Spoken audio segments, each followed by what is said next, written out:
speak about SHA not working in political podia are people who have never registered for SHA. They have never been to hospital. They do not know what CHPs know. They do not know what doctors know. They do not know what facilities know. They are just talking because they are chasing political nonsense. And we want to tell them, we will answer you.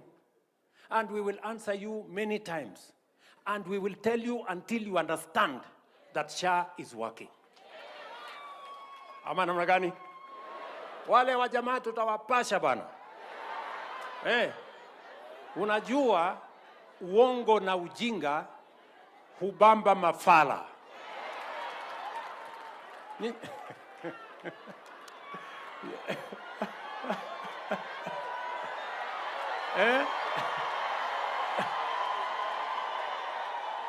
Ama sindio? Yes. Nirudie. Nimesema uongo na ujinga hubamba mafala. Hey guys, this is your Jomba. Welcome to the channel. On the week of 17th August 2026, President Ruto held another major event. This time it was called the National Health Summit. As you have seen, that is our President of the Republic of Kenya taking his nonsensical propaganda to a very serious event that is discussing the state of healthcare in our country. Sadly, this event was really never meant to discuss the state of healthcare. The only thing it was just a big campaign event where he beat his chest throughout about how SHA is working. For those who are new here on Mabili Magodi TV, SHA is the Social Health Authority, which is the backbone of universal healthcare coverage here in the Republic of Kenya. Just have a look at some of the things that President Ruto was saying and doing while at the National Health Summit. Those fellows who are saying things are not working in SHA, tuko na leo jioni, tutakuwa na ile tunaita town hall. Mimi nitakuwa pale, hawa magavana watakuwa pale, wale watu wa facilities wako pale, wale wanaendesha mahospitali watakuwa pale, wakuje watueleze hii SHA wanaosema haifanyi iko wapi. Sisi tutakuwa pale kuwajibu. Sindio? Yes, we will have managers of facilities. We will have hospital administrators. We will have CHPs. We will have people, practitioners in the health space who will tell us how Article 43 of the Constitution that says health is a right, how we are actualizing that with the resources from the people of Kenya, using professionals from the people of Kenya.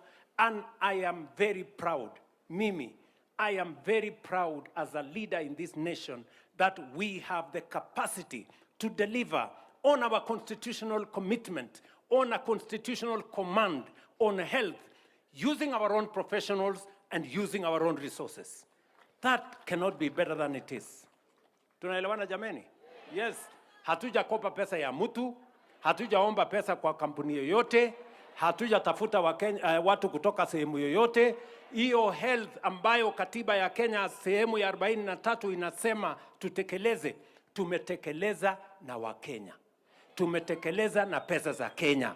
Tumetekeleza na hao ma CHPs. Mtuheshimu bwana. Ama namna gani? Na kama hata mtuheshimu, heshimu hawa CHPs.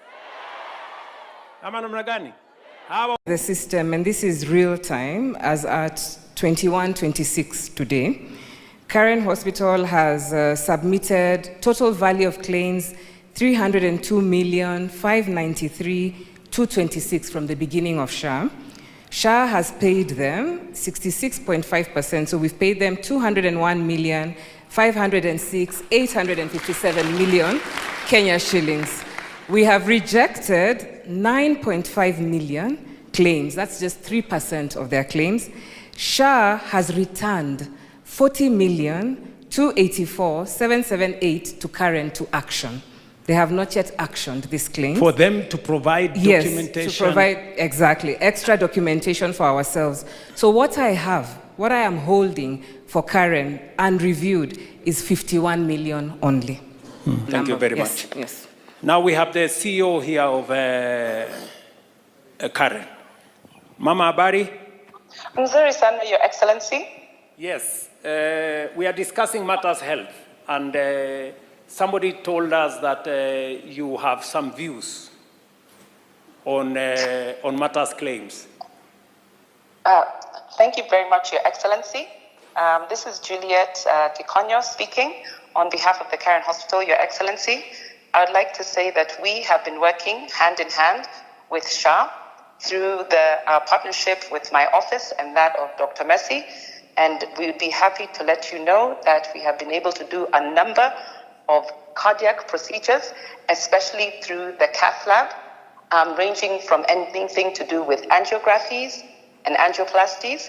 And most importantly, now we are able to do EPS studies, which is one of the few places in the region of East Africa and Central region who is doing electrophysiology studies.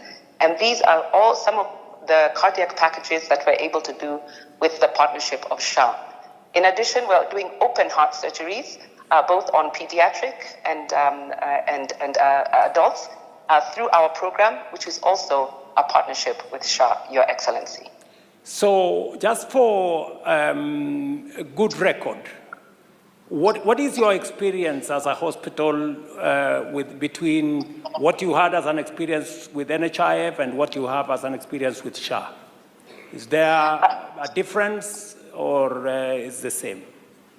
Your Excellency, I would like to let you know that through the office of Dr. Messi, we have had a better partnership because during this tenure of your presidency, we've been able to actually have collaborative meetings with the office around things to do with the operations, the claim management, and also payments, Your Excellency. So, somebody was alleging that Karen Hospital is complaining that they have not been paid by SHA. Your Excellency, that is incorrect. To date, we have received almost over 100 million Kenya shillings from SHA, and we are very appreciative of that. And I'd like to say that that is incorrect information, Your Excellency. Thank you very much, Dr. So we treat all the other stories as the usual, fake news and misinformation. Kindly, Your Excellency, that is fake news, Your Excellency. Thank you very much. Thank you very much, Dr. So, Esther, please check your sources before you misinform the public. You see, the biggest problem with President Ruto is that he is extremely desperate. He is clutching at straws. He does not understand how and why you as a Kenyan cannot buy his lies and you cannot be propagandized by these lies. And that is why when you listen to him in the segments I have shared, you will notice that he talks about everyone else. He talks about medical doctors. He talks about, he doesn't even talk about nurses, and there's a reason why. I'll tell you the reason why shortly. He talks about medical doctors. He talks about facilities. He talks about vendors. He talks about community health promoters, but he does not talk about the patients. He does not talk about the Kenyans who are the end users of SHA. I have no idea if you are noticing this. Another thing, he is not talking about nurses because nurses around the country are currently on strike because his government is yet to sign an work agreement that they had agreed on a few years ago during their national strikes so that their work terms of and conditions of work can be improved.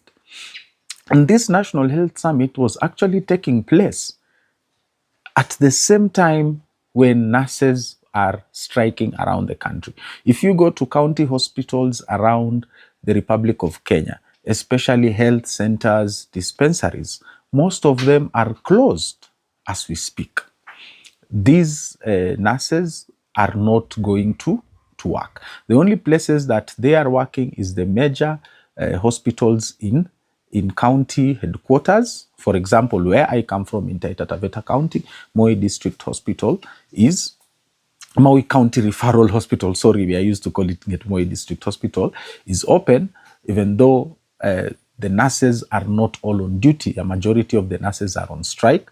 Only those who are required to be on essential duty, and they do that out of their good hearts, go to work. Majority of them are at home. And that is where President Ruto's duplicity comes in.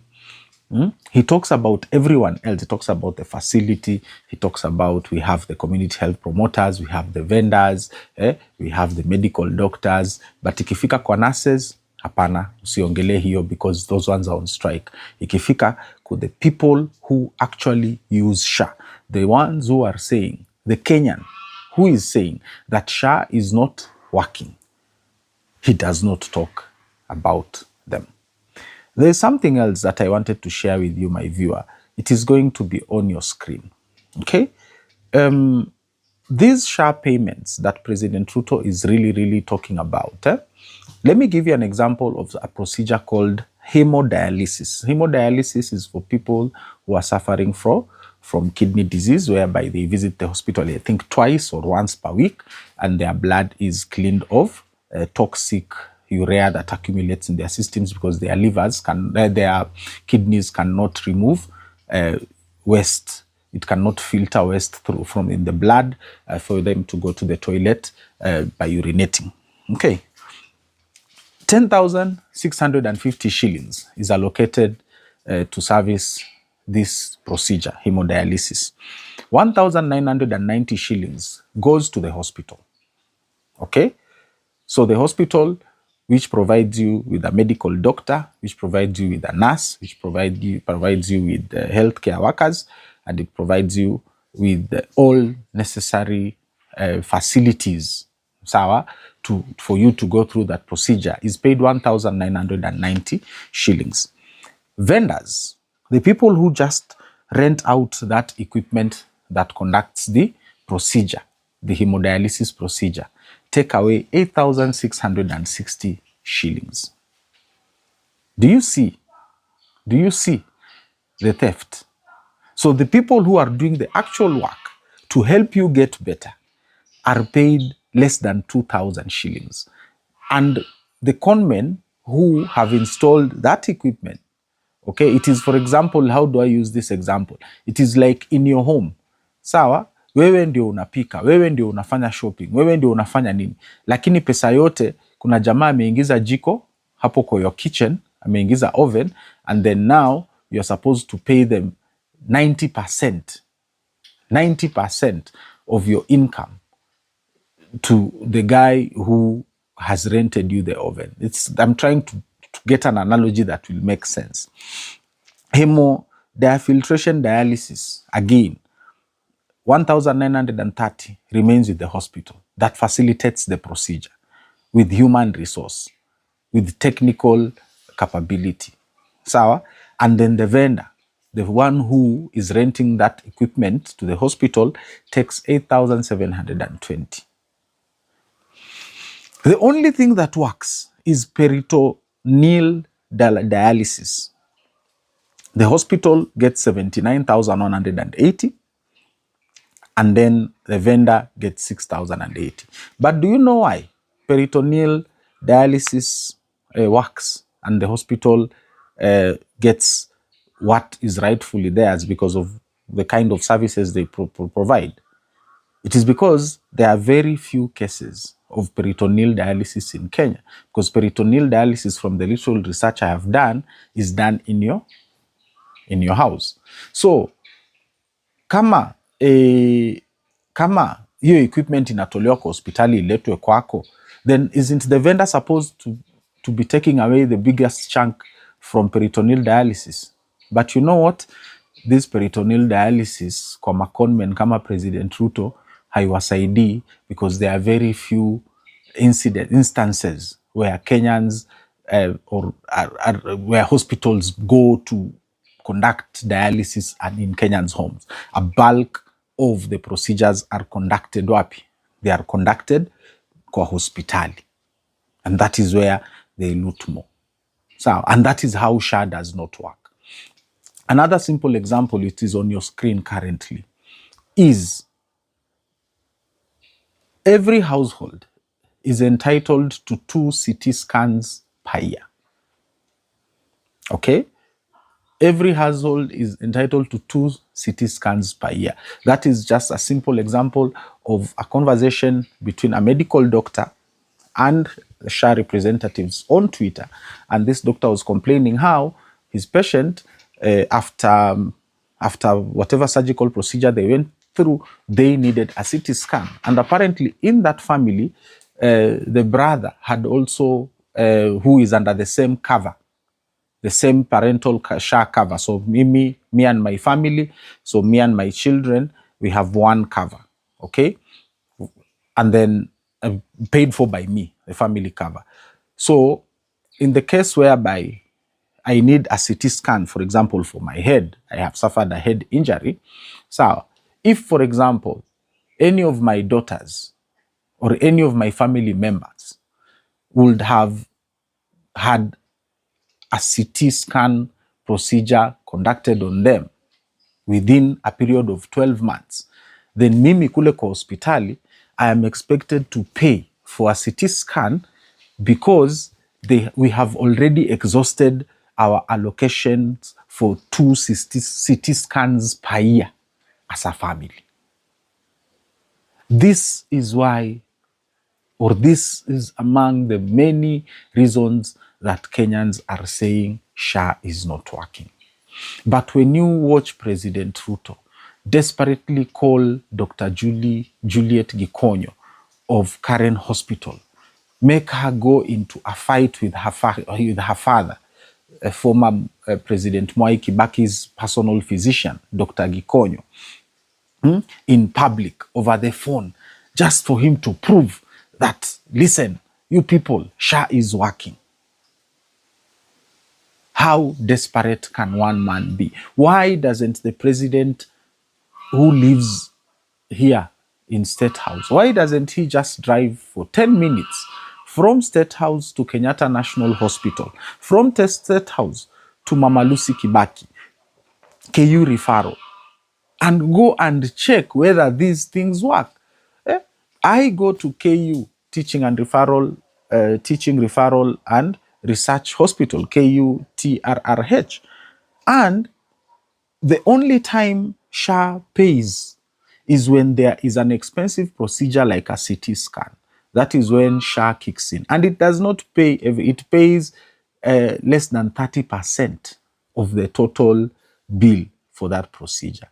The only time SHA kicks in is when you have been admitted into the hospital. It pays a part of the bill. So a part of the medical bill. Hailipi yote. It pays actually, when it comes to inpatient, it pays less than 10% of the total bill. I have literally seen people conducting fundraisers kwa cashier hapo KU hospital, because that is where I go together with my family regularly. So, viewers of Mobili Mogodi TV, I am just here. I don't know if I am supposed to be angry. I don't know if I don't know how to feel. It is just that, like, this person should sit down with himself and realize that, look, these con games are no longer working. And I need to change my ways. Either I fix the system, okay, or I shut up. But he can't fix the system because he is directly benefiting from the looting of our healthcare system. And a simple example is how this hemodialysis is paid for. A hospital like KU is only paid less than 2,000 shillings. Yet they are providing a doctor, they are providing a nurse, they are providing multiple healthcare workers to take care of that kidney patient suffering from kidney disease. So, and then the people who put that equipment there take away a bulk, 90% of the payment from SHA. This is theft, Mr. President. Mr. President, yes, we understand that maybe you do not like us as Kenyans. We understand that that you do actually hate us kama Wakenya. Unatuchukia, tunakubali. Basi, kama ni hivyo, yani achana na sisi. Sio lazima kila saa uweke haya makongamano yetu, ututusi, utuite mafala. Kila uchao, ukipata microphone, kitu cha kwanza unaanza kwa kututusi sisi wa Kenya, kwa kutuita mafala. Tumekukosea nini? Wewe iba hiyo pesa yetu, iba huo ushuru wetu, iba. Tuache sisi. Si unataka kutuona tukifa tukiangamia huku nje? Basi wewe tuache sisi tupambane na maisha yetu. Wewe endelea kuenjoy, sawa, your proceeds of crime without necessarily having to insult the people of the Republic of Kenya. This is your Jomba Mobili Mogodi. Keep the conversation going in the comments as usual. Thank you very much for your support. If you are not yet subscribed to the channel, click the subscribe button. Like and share this content with your friends and family around the world. Asanteni sana.